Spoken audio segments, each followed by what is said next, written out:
Welcome to Kaleidoscope. Let's talk. She's not your everyday queen. When she left Ceylon at the age of 13 for Australia, racial taunts made her determined to rise above, reach for the stars, and eventually be crowned Miss Universe Australia. Beverley Pinder had a checkered childhood of poverty, homelessness, and an alcoholic father. But with that crown firmly placed on her head, she began one of the most successful PR agencies in Melbourne, working with some amazing clients and even bringing an elephant into Burke Street Mall for Richard Branson. She broke glass ceilings and became an inexhaustible philanthropist and a counsellor for the City of Melbourne that saw her conferred with an Order of Australia. And then she decided to write her story. With us on Let's Talk today is Beverley Pinder, the author of Pride Without Prejudice. Why did you write Pride Without Prejudice? Was it because you wanted your story told, or was there a bigger story in all this? One was from a personal perspective. I wanted to try and actually capture my memories of a well-lived life. And when I say well-lived, it's not meant to be something that I'm glorifying. It's more the adversities, the challenges, and because that is life. And some people throw in the towel when that happens. So I wanted to capture those memories of and my achievements as well. The second reason is that I felt that I had a lot to give. This new community of young women and men coming through and really kind of impart some self-help techniques. And page 118 of the book has a portrait of influence which conveys some of that stuff, you know? So you've had your share of mental and physical abuse from your growing up years with an alcoholic father, marriage partners, to your time at the Miss Universe contest as well. And in school in Springvale, right? What are your takeaways from those experiences? Never give up. Simply that. Never give up. There are naysayers no matter where you go in life, no matter what you do, and then they're the champions who actually champion you and help you feel that you're on the right path, you know. So I don't know where I got this from, the Savithri, because my background, heritage, is Dutch, English, Irish, and the Irish had a pretty tough life. So sometimes I think my resilience comes from that kind of, you know, that stream. But I always say to people, never look back, and you've got to have the stamina, but also the self-belief to keep going, and then try and take others along with you, and also listen and absorb to others, you know, what they have to say, input to your lives. You've got to really you've really got to follow that kind of spiritually as well as from the head. You ran one of the most successful PR companies in Melbourne at the time, and at that time, probably the only female-headed PR company. Was the glass ceiling tough? And you know, what is your recipe for success? The early 80s was probably when the glass ceiling was just emerging, the lens was just emerging, you know. And I did hit the glass ceiling because when I had a brilliant idea for the company that I was working with, to set me up in another office and be my partner in a new PR venture. No, women weren't any good in management, were they, was the view. So I thought, well, you know what, take a week off and give them a week's notice. That's all I gave them. And my great husband at the time said, no, you can start your own business, and rented me an office, and off I went. So I guess it's about having that belief again that you never ever want to be put down by anyone. If you were to look back at your career, what has been the biggest challenge and how did you overcome it? I had a law firm client for 20 years, which is pretty darn good. I had actually helped recruit the new marketing manager. And around the same time I was turning 50. And things were changing in my views and, you know, what I wanted to do and all that. And I somehow felt that he was trying to actually get rid of me, much to my, you know, surprise, because the chair of the firm really absolutely adored what I was doing for the firm and had been for 20 years. So I thought, I'm going away for 6 weeks to Tuscany. You know what? I don't need this. It was several hundreds of thousands of dollars in fees. And that's the other thing that I bring to the table, and that is that it's not about money. Particularly if you're a woman, and if you have values, solid values that you stand by, then I just walked away. And then the challenge came. I had to try and replace some or part of that money, you know, not all of it, but some of it. And I did very easily and very well, because I you know, others could see my courage in doing what I did and not wanting to compromise on my values. What was your biggest triumph career-wise? In 1991, 92 might have been the time that you were in Australia, I'm not sure. We had the recession we had to have, and my business was decimated. And I thought, no, I'm not going to shut down. I'm going to just reduce it to me only and rethink. Try and hang on to one client, rethink how I was operating. And then I got a phone call from one of our major captains of industry, Solomon Lew, and he said, 6 months, that's all you've got. You've got to get rid of this guy who's on my back via the media. And I said, okay, so let's sit down and talk. And what I did for him was enabled him to trust the media. I said, Solly, if you don't talk to the media and you don't tell them as it is what's in your head and what's in your heart and what's on your strategic plan, then if they report it incorrectly, you can't complain. So I actually took him by the hand and led him. This is amazing. He's a billionaire now.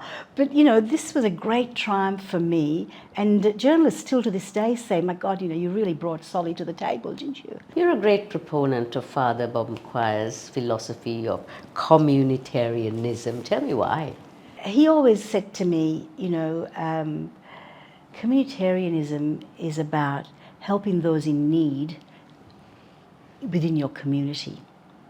If you can help those in need who are within your arm's reach, and then you can get the benefit of seeing them succeed, then that is what being a member of a community is all about. Identifying, extending your hand, and then following through with action. You've had your misgivings about the Me Too movement, especially with what happened to your friend, Lord Mayor Robert Doyle, and the accusations that were flung at him.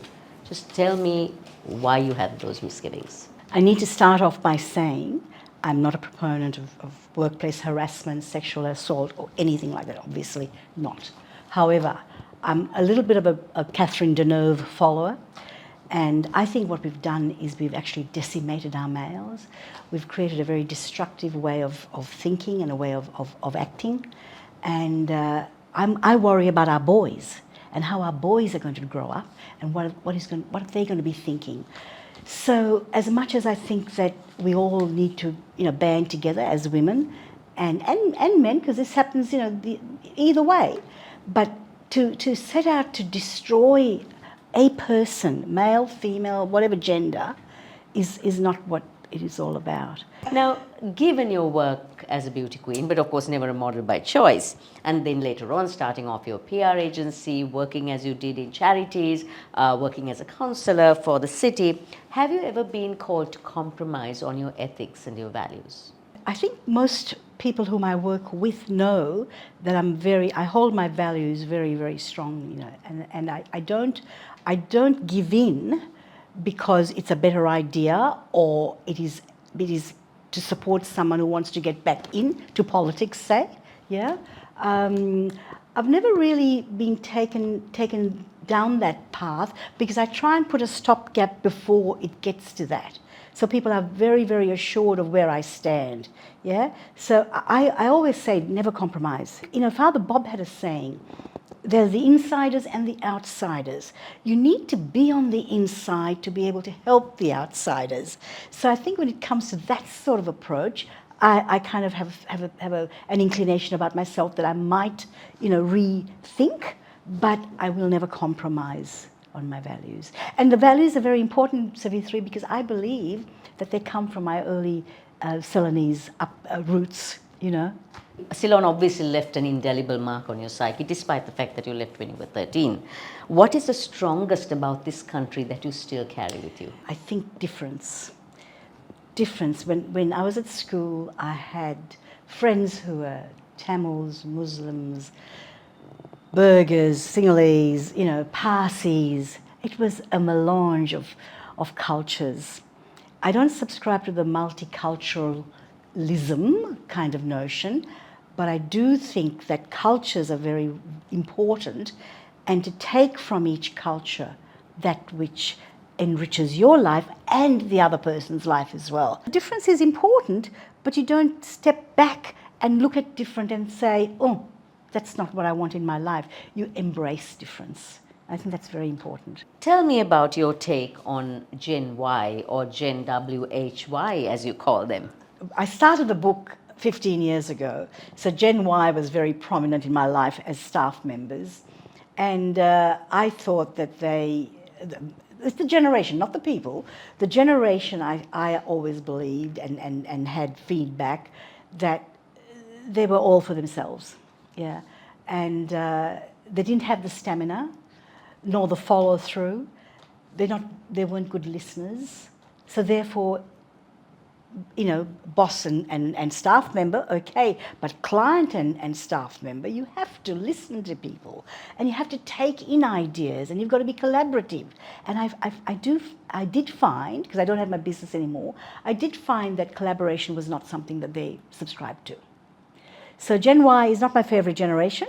However, I've got nieces and nephews who are Gen Ys who are amazing. Doctors, lawyers, nurses, and they have studied, worked hard, and I guess, coming from big families, they've kind of been able to blend different views easier, and learn from those views as well. You've mentored many young women in your life. What have you learned from those experiences? So the takeout has been for me that I've got to be patient with their development, and I give a lot, and all of that which I give may not be accepting at the time, but over the years, when I track and trace young women I've mentored, and a couple of young men as well, and an opera singer right now, I can see, my God, they have taken up what I've suggested, Your newest project, Turning Hope into Action. Just briefly, what is that about? Turning Hope into Action came about as a result of a young woman who lived in a refuge for 2 years. She couldn't find any solutions in Melbourne, so she went to Adelaide, caught the train and went to Adelaide, and learned a hell of a lot in Adelaide, would you believe, about how to navigate the system when you're virtually homeless. Because homeless is it could be couch surfing. That's homelessness. It's not a destination. That's the critical thing.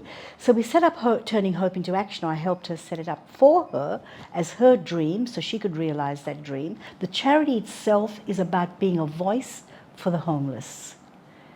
Making sure that there's a seat at the table, someone representing those who are experiencing homelessness. Beverley, thank you. Inspirational is what I may say. Kaleidoscope is on YouTube, Facebook, Instagram and LinkedIn. And don't forget to subscribe, follow and like us for more.